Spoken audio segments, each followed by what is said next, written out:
नमस्कार, मु प्रमोद बेहेरा समस्तांकु स्वागत करुची। अपन माने देखुचांती प्रकाश न्यूज।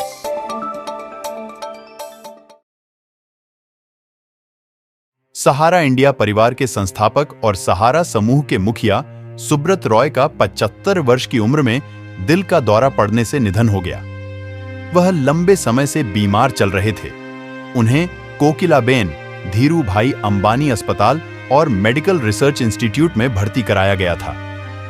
सहारा इंडिया परिवार की ओर से हमें बेहद दुख के साथ कहना पड़ रहा है कि सहारा श्री सुब्रत रॉय अब नहीं रहे। श्री राय भारतीय व्यवसाय में एक प्रसिद्ध व्यक्ति थे। 1948 में जन्मे श्री रॉय के नेतृत्व में सहारा समूह की वित्त, रियल एस्टेट, मीडिया और आतिथ्य में हिस्सेदारी है। श्री राय का निवेशकों के पैसे की वापसी को लेकर भारतीय प्रतिभूति विनिमय बोर्ड सेबी के साथ लंबे समय से विवाद चल रहा है। इस मामले में उन्हें जेल भी जाना पड़ा था।